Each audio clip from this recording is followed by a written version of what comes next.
What is your favorite part about being Black? Oh, I love that I can mix my hair up all the time. I just love having different styles. My favorite hairstyle actually was, I think this summer when I had purple box braids. Love that. I love going to places with lots of Black people and eating cool food. I just love my skin color.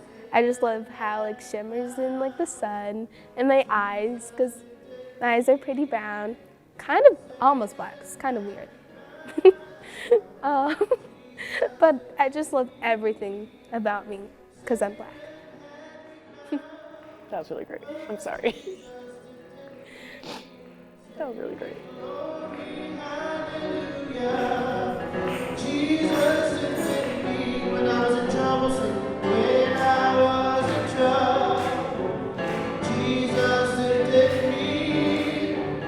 When I was in trouble, oh, Jesus defended me. When I was in trouble, Jesus lifted me. Singing glory, hallelujah. We sing glory, hallelujah. We sing glory, hallelujah. This is kind of a little sidebar off that, but it's interesting because these places that we're going to be traveling to, there's always been some significant situation where our lives have been, our livelihood, our wellness has been challenged. And what is, I guess just as a person of faith, what does that feel like for you?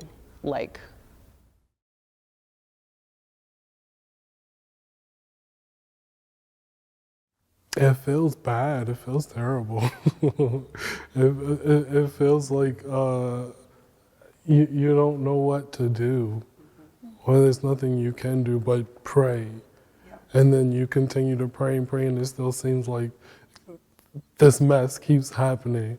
It breaks my heart sometimes. But I still do have faith in a God that I trust. So I just have to trust him to make it happen when he wants it to happen and not when we all feel it needs to happen. But I just feel like if I pray, and I know if something ever did happen to me, God knows, God always knows what's best. So I'm not afraid, but I am but I know that God always has my back, and He always knows what's the best for us, even if we don't think we know what's the best for us. He always knows what's the best of us because He created us. You said, I'm not afraid, but I am. Can you tell me a little bit more about that feeling? What is it that you're afraid of? As a Black boy on his way to being a Black man, it's kind of sad. It's kind of heartbreaking to see what is happening to our Black men, and I just feel like I have to be cautious about what I do and about where I am, the environment, and I just feel like as a Black boy, I have to really be aware, and land test too. We have to be aware of our surroundings because we never know what's going to happen in an hour or a day or the next month. We never know. The only person who knows what's going to happen to us is God. So I think we should just pray that God will keep us safe, and He will protect us, and He will give a shield for us so we can walk on the street freely and not scared. Because I walk on the street freely, and because I know if something happened to me, God will have me, and God will be with me, and I don't have to fear. I don't have to fear. because I know that God always has a better plan for me than I do. Has any of what has happened in the world impacted the things you create? No, I feel like it kind of embraced me, because the black men are getting killed, and I wanna make a voice for myself, and I wanna make myself known. So black men and black boys, they can be inspired by me, and they can also make black art. And I feel like we should like stay, like we should be expressing ourselves. And I feel like if we don't, then no change is gonna happen. So what I'm hearing from you is that not just art, but the way you express yourself can invoke change. Yes. I love that. I think, Tristan, you've said just really important things, not only just around God, but just really speaking truth to power on the reality of young black boys that will soon be black men, and young black men, and the way that our community has to kind of carry this like additional like vigilance, this caution when we exist. What do you hope for the kids younger than you? I hope that they, like, once they get old, once they get my age, they don't have to hear about somebody getting shot, or somebody getting like a black male getting abused or hurt by another man. And I just want, and once I get older, I'm gonna make my point, and I'm gonna make my statement that no black hate, Black Lives Matter. You should treat everybody the same as you would treat anybody else. And I feel like if you're gonna treat one person this way, you should treat everyone that the same way. Because if you don't, that's just gonna bring more problems with you and God. Mm-hmm.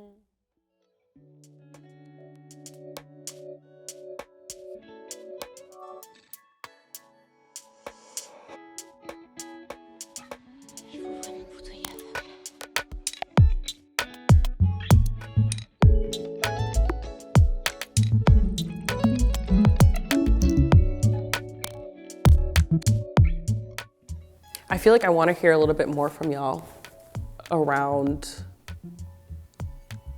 like power and justice, because again, I understand both of y'all to be very much justice leaders in these communities.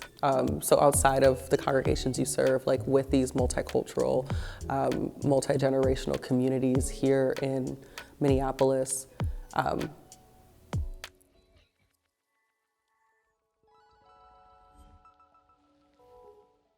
I want people to understand the pain that has happened in the city and beyond, that it has the murder, the state-sponsored public lynching of George Perry Floyd has changed the entire world. Yeah.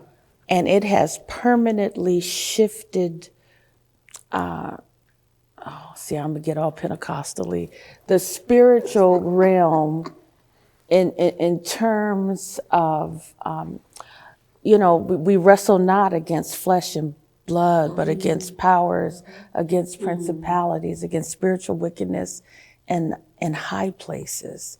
And there's been a shifting. Do you hear what I said? I said there has been a shifting. And there are things where we cannot go back.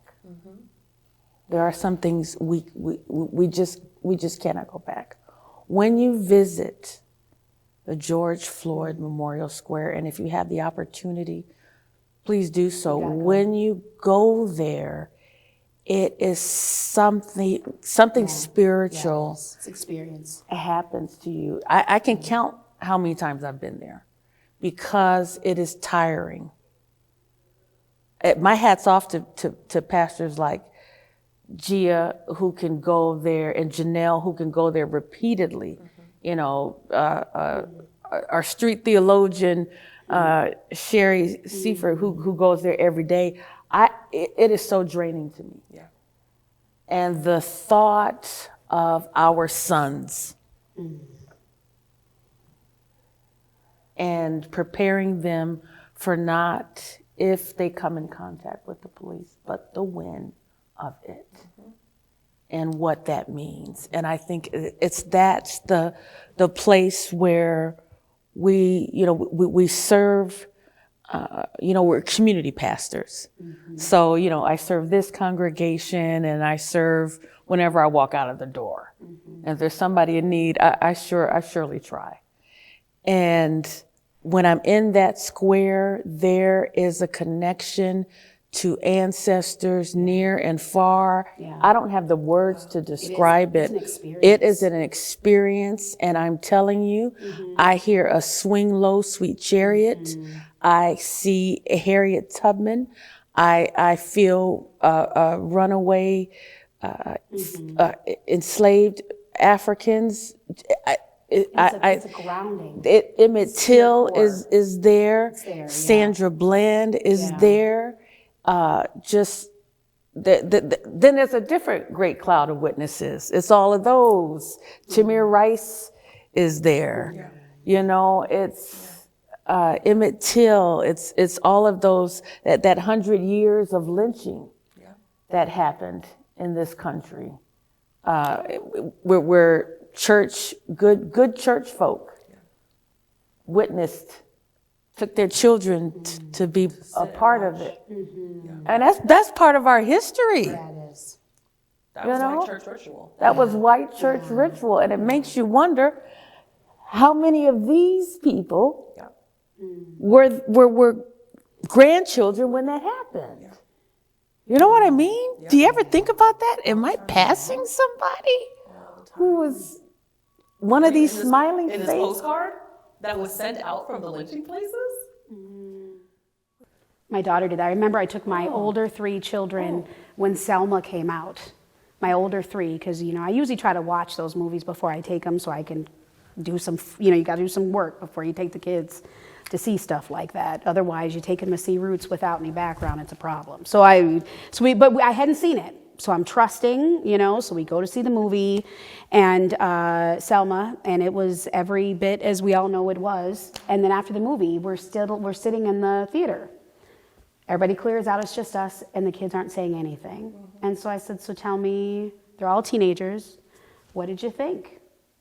And the kids were, my daughter was 14, and she said, I don't want to be called black anymore. I only want to be called African American after seeing this and the way they said it. She said the way they said the words black. She said it like that. She said like it just left a bad taste in your mouth. Can you imagine a 14-year-old saying that? She goes, I don't want to leave a bad taste in people's mouths.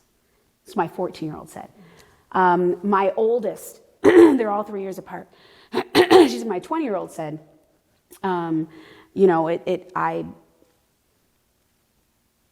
didn't know that. How come we didn't learn all of these things? And so she's angry. She's now a teacher, of course. What caught me was my 17-year-old. She said what you said. She's super quiet. And I'm just like, so what's going on in your mind? And she said, I'm doing the math. Some of these people are still living and are probably still teaching in the community. And she said, I'm wondering if we can recognize any of these people. At 17. And I said to her, don't say that anymore. don't go looking. I mean, because immediately the fear comes. You don't want to start digging up stuff, because really it's been a long time, but it hasn't been that long since Bloody Sunday, but that is the thing. I mean, the reality is that hasn't been that long ago. And I wonder that too. And now I think about that often. I wonder, I'm in spaces, I wonder, were you there? Were you there? Were you there when they crucified my Lord? Amen. Because you were there when they crucified George Floyd. Right. Right. Talk about being a pastor in that time, or a black pastor of a majority white congregation, knowing and walking through. Both of our congregations are justice forward congregations, and are also having to wrestle with the reality that they're not even ancestors, but relatives. That part. I just need to I'm talking like I can reach out and touch you, are actively working to oppress people who look and live and love like me. I'm pastoring that. Like, there is a piece of it. Like, how is it that I can go to George Floyd Square, to 38th in Chicago, and be given power to say, put together an interfaith vigil and step across the street and have that power taken away from me, for them to take it and call it their own? The interesting thing, which is I'm in my third year of the PhD program, is I'm studying the manners in which the church participates. All the time. Participates. The church, the manners in which the church, present tense, participates from the pulpit in the ways in which people who are oppressed become oppressors, and how we oppress each other, right? How it happens in these systems. But it is a reality that even the power shifts based upon where we are, where we plant our feet, and how that happens. The reality is that we can be in one space and one time and know one thing and walk out of that space, right? So when we were moving, my oldest son, who was on the spectrum, he doesn't want change. He would not move. So we're in our house trying to pack up, trying to, moving is crazy. So that's stressful in and of itself. He leaves. He's always outside. That's his thing. He pretends the whole world is his YouTube channel. So he memorizes. Anyway, he's outside. Well, he goes to the apartment complex next door and said, my mom is going away and she's not going to let me back in the house. So somebody calls the police. Oh my God, I'm getting ready to cry. So somebody calls the police. I don't know any of this is happening. So I come around the corner and I see a police car, a white police officer, and I see my boy standing there. No. Can you feel it? Don't you feel it? Or don't you feel it? Aren't you there? Like my heart is on the floor. Aren't you there? Yeah. Do you already see the funeral and the hashtag? Yeah. I'm like, oh my God, they're gonna kill my son. Yeah. So I go over to the police car. I said, this is my baby. What's going on? And the police officer said, well, your baby is locked out of the house. And luckily, I'm telling you, my friend Megan was over. I had my white girl over there. Don't leave home without one, okay? Everybody need a white girl. So I'm so glad. And she's from New York, so, she didn't take, is it tea for the fever? However it is. So anyway, she comes over there. She says, has a crime been committed here? What crime has been committed? I was so glad to see her. So then they said, well, he was wandering, over somewhere, which, all right. I said, he's mine. So I take him back into the house. Somebody calls the police again, because apparently more than one person had called. So now they come back. And so they're talking to Konami again. And so now Konami is he's in his own world. So now he's crying. He's talking to the police officer, and the police officer is listening to him. And I keep saying, he's on the spectrum. He has his own world. And so the police officer says something to him that he didn't like. And Konami did not respond well. And so the police officer said, well, didn't you just say this? And Konami said, no, I didn't. And so now the police officer looks at me. It's like, yeah, he's crazy. And the police officer was like, well, you should have explained it to me. And it's like, I don't have to, I'm not at work. I'm at my house. You're at work. You need to explain what's going, anyway. Right. So, long story short, Konami's fine. The police officers left. They tried to call Konami back, and Konami turned around and said to them, no, go away. And I'm like, I've worked so hard with him to do what police officers tell you to do. And he said, no, go away. So anyway, so when the police officers left and my friend Megan, I just fell into her arms and I was just sobbing and sobbing and sobbing. And he still didn't want to go with us. All he was concerned about was he didn't want to move because he equates moving with relocating. Yeah. So he was thinking he was going to move and not be able to be around his friends and have to go to a new school. We were moving 1.9 miles. We were moving from this side to the other, this side of this church to the other side of the church. But just how differently that could have ended up.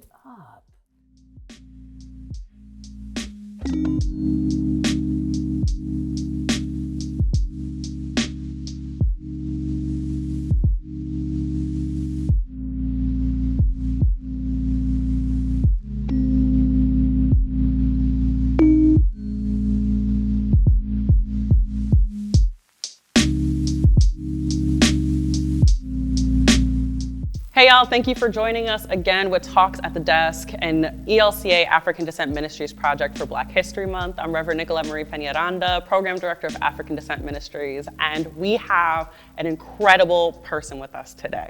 Hi, I'm Alice. I'm her dad. I'm an activist and an organizer at Soul. Alice, I love that the first thing you do is claim that you are an activist and an organizer. Mm-hmm. What does that mean to you? An activist is someone who can gather people and basically find ways to connect people together and fight for Black Lives Matter and any other places too, like LGBTQ plus people and all those stuff. When did you first get into this kind of work? I feel like I've always been into it because it's just how my family is. We just grew up into it. I just grew up into it.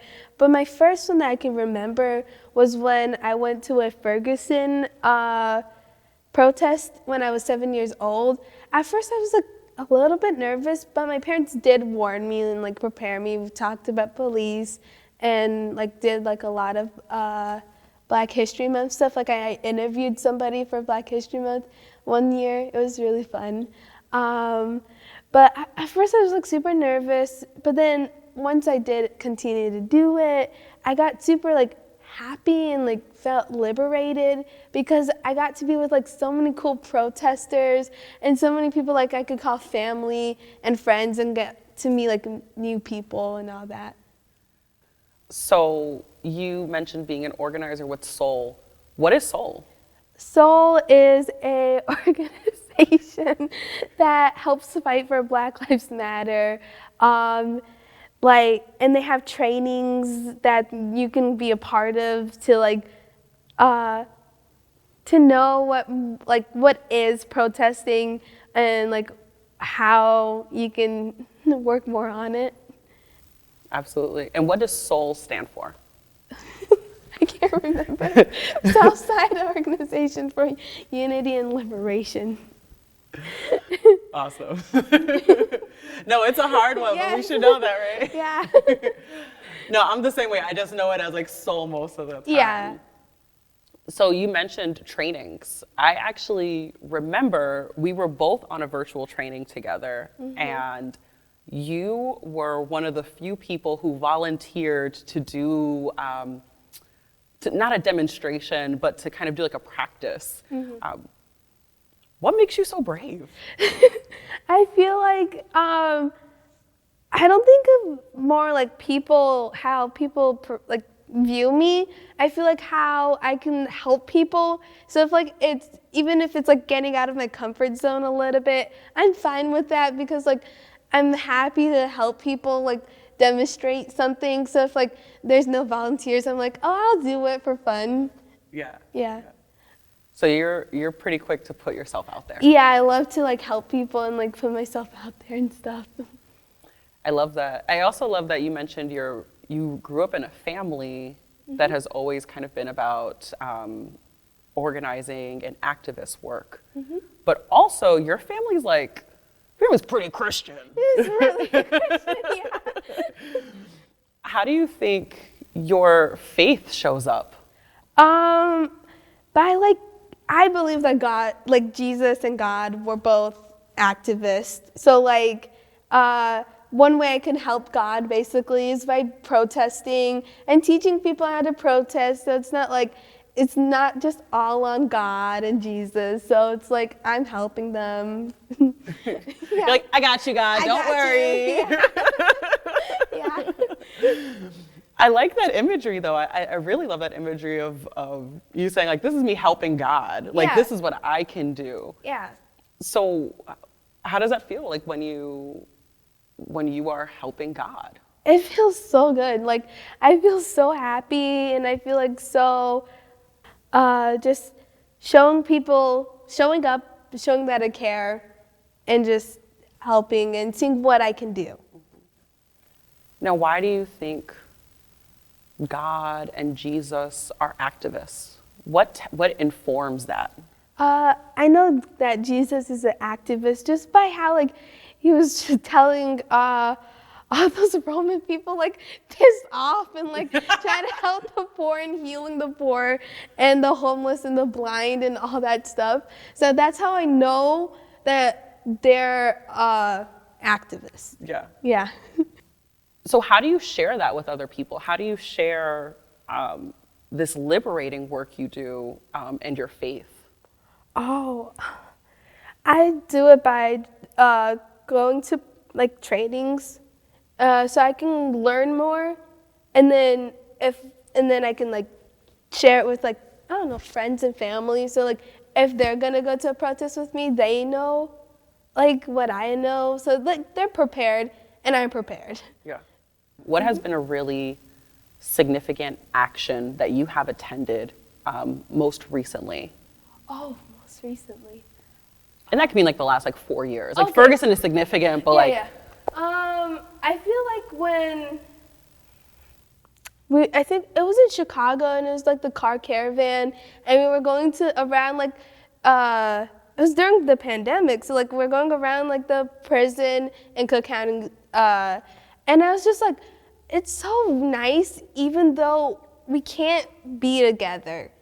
We can still show up together, still fight for the same thing, even though we're in different cars. Yeah. We can still do the same chants by people going by microphones, having all that. So it's super nice that you can still basically be together, but not be together. I love that. You love that. Yeah, That sounds I very love that. introverted, right? Yeah. I like that we're here, but not talking. Yeah, and I'm the most extroverted person ever.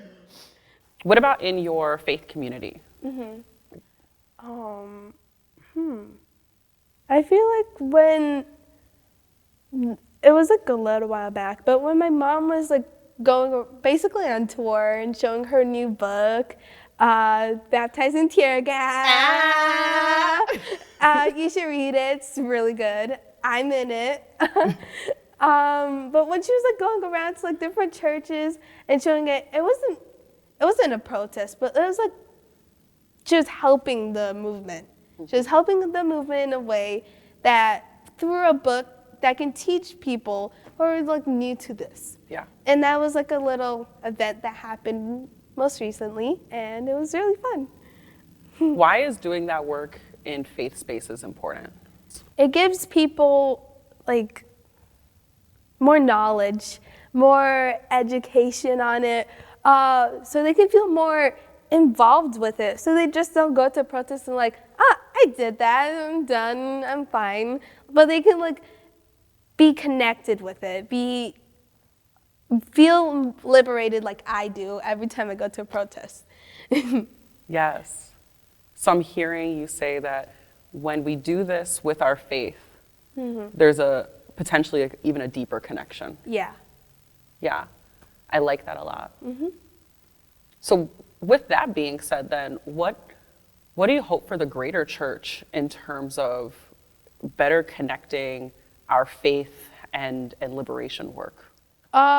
Involve the youths in doing stuff, they should have a voice, and they should go to protests. They should like do some community work. They should help around the like neighborhood, because like by doing that, it might be super subtle stuff, like not that much, doesn't feel big, but it's big to somebody. It's big to somebody, like going to a protest, a Black Lives Matter protest, and showing up for that person who might have been killed by the police.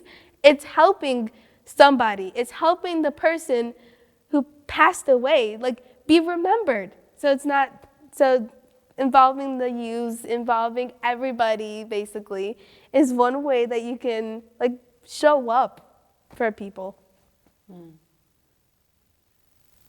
So, as a young Black girl, growing up in 2021 with everything that has happened,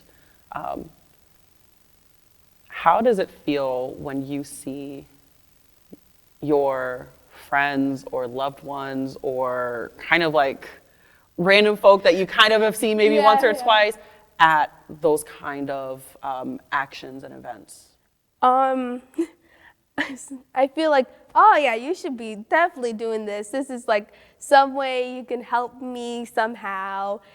I think of it like as a gathering. Like when I see my friends there, I'm like, oh, I would never expect you to be here, but I'm so happy you're here. Like it's super fun to like see people you know that you're like, this isn't really their comfort zone, but it's nice that they've been pushed out of it. Yes. So it's not like they're in their own bubble, doing their own thing. Yes. You mentioned earlier one of the first protests you ever went to was Ferguson. Mm-hmm. And you kind of mentioned being a little scared and also kind of getting a grounding on some of that. How do you think showing up at 7 years old to an event like that, how do you think that has guided you to who you are today? I feel like that guided me to like be more brave, be more comfortable doing like stuff that I'm not really comfortable with. Like, I love being at protests, but like every time I go, I have to hype myself up, or else I'm like, I can't do this, and I feel like I'm gonna back out. So like I try to like put on protest jams. So like I feel like being there at 7 years old, it kind of got me like a way, like it made me learn like what I'm scared of and what like I can help with, like going to protests. Cause like I was nervous then, but like now I can go to a protest and I'm like, oh yeah, this is amazing, this is fun. I'm like, I don't understand why I was so scared before. I am curious to hear from you your thoughts on mass incarceration. Wait. What do the people need to know about mass incarceration and why is it terrible? Oh my God. It's horrible on so many reasons, because like it degrades the people that are in prison. Like it makes them feel like they're not human. Like they're portrayed as like horrible people, but they're not. They might just be there for like the slightest offensive, and they shouldn't be portrayed like that. They shouldn't even be in prison if they're like stole something to help their family. Like, and like the prison system shouldn't be about punishment. It should be about like rehabilitation, helping people, like regrowing them, like just like guide them to like help them so that when they're out of it, like out of jail, they're not like, there isn't a chance that they can get back in it because they don't have a life anymore. They're probably out of jobs, like there's no food, they're like homeless basically, and then that gives them, there's a more rate that they'll get back in jail for like another like maybe a major offense from like before what they did, you know? Mm-hmm. So like it sucks because it degrades them. It also sucks because like they miss their families, they miss their homes, the living is bad, there's like horrible water, like it just sucks. It's bad, it's terrible. So a few times you have said in this conversation, Black Lives Matter. And obviously we know that. Yeah. And for the African descent community that will be watching this, many folks can relate to why Black Lives Matter. But can you tell us in your own words why for you are passionate about fighting for Black lives? I'm passionate because I'm Black, number one, and like I feel like I should be accepted in this world just because of my skin, and I shouldn't be like harmed because of that. I fight because like there's other Black younger kids than me that know that they're Black, but they don't feel accepted. Because I feel accepted, but I don't know if like somebody else feels accepted. I know Black Lives Matter because like being Black is a joyous thing. Like you get to be around so many cool people and have so much fun, and people should like see that and shouldn't like think of them as horrible people.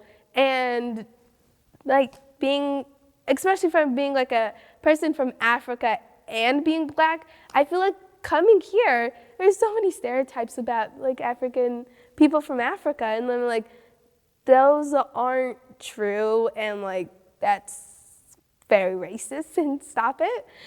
So like I feel like people should be happy of their race, happy of their ethnicity, happy of like where they come from, and shouldn't feel ashamed when they walk out their door that like a police is gonna arrest them right away. Like they should feel welcomed and not harmed.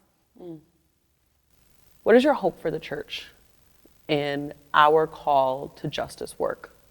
I feel like it's, as a church, it's like you're kind of obligated to help your community, and I feel like it's the same as helping Black Lives Matter too. So like being a part of Black Lives Matter movement is helping your community because people are getting educated.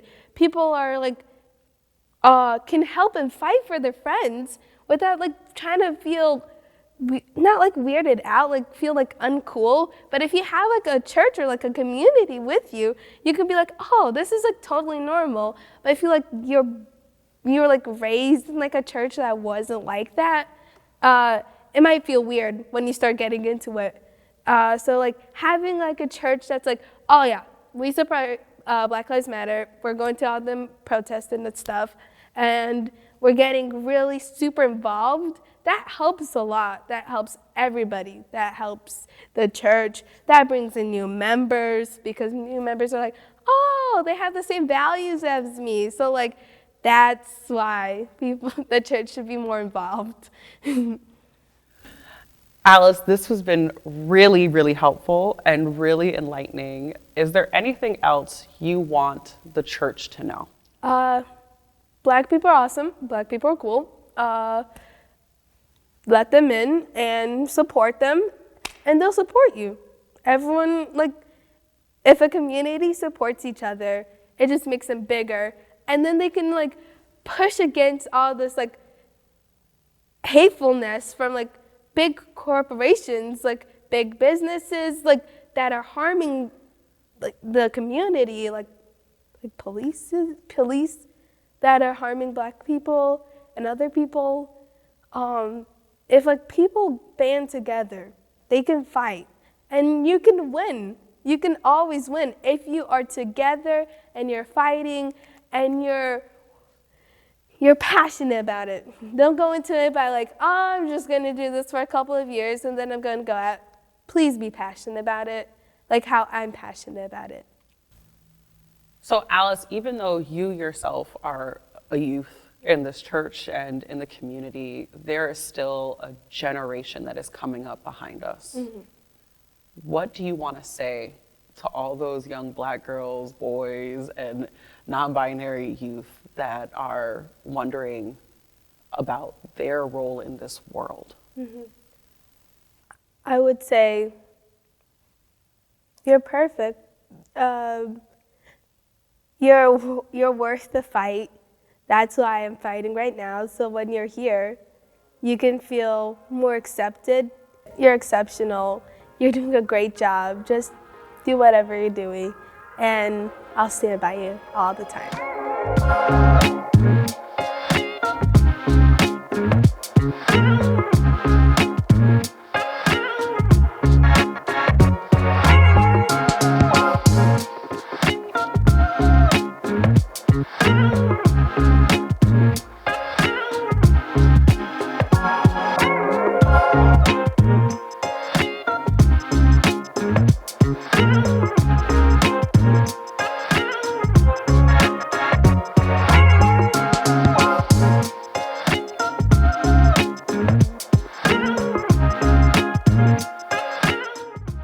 We've been going all around. I'm sorry. I can't wait till y'all cut this out. Yeah, well, thank God for editing. It'll be good.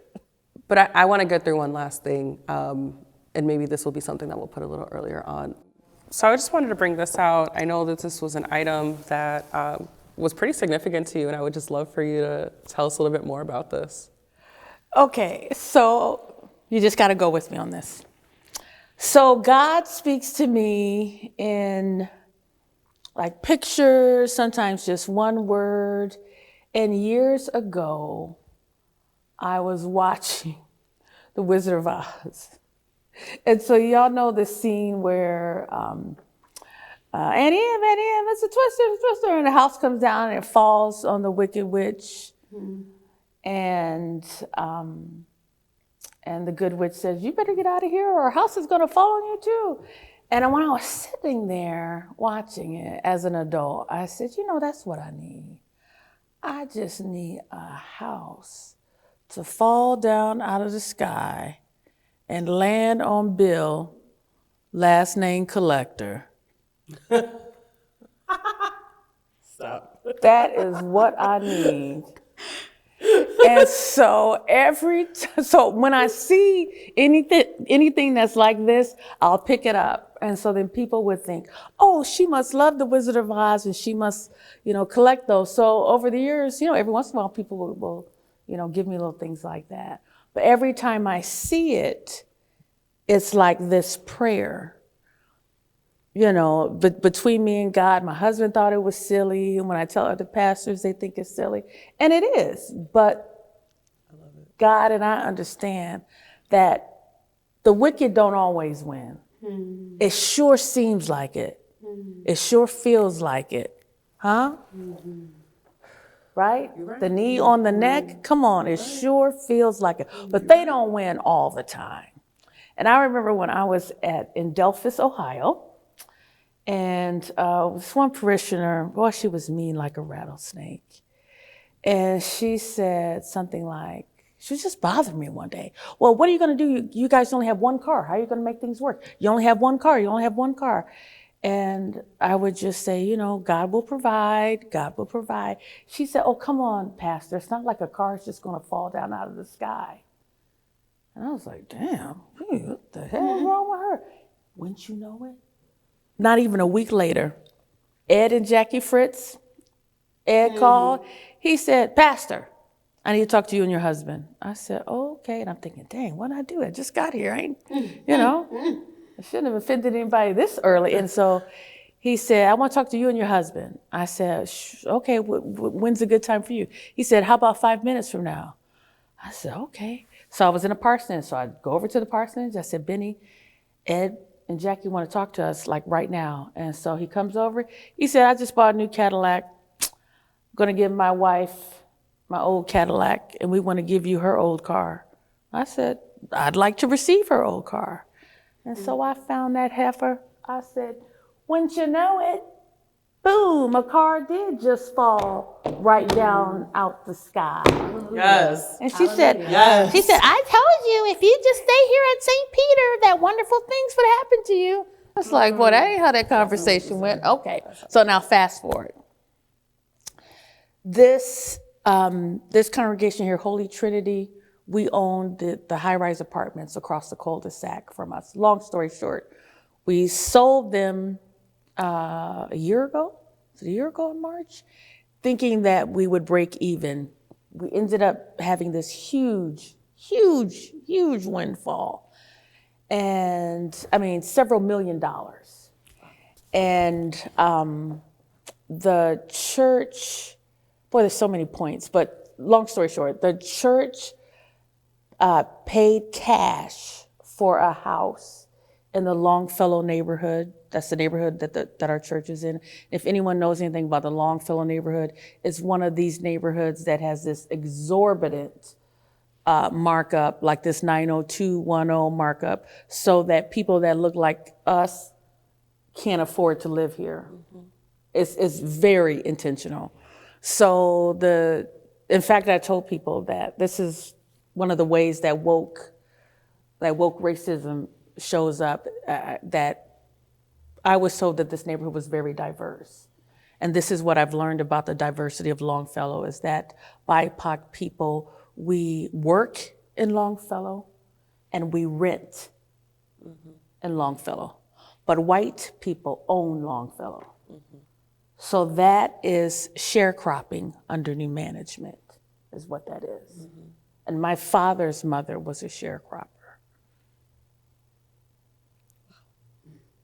So the church paid cash for a house, a big, beautiful house with 6 bedrooms, 3 bathrooms, 3,000 square feet, with an apartment in the basement, so that my little boy Konami, who's on the spectrum, in case he's never able to live on his own, he can be right under my heart and be right there in his own space.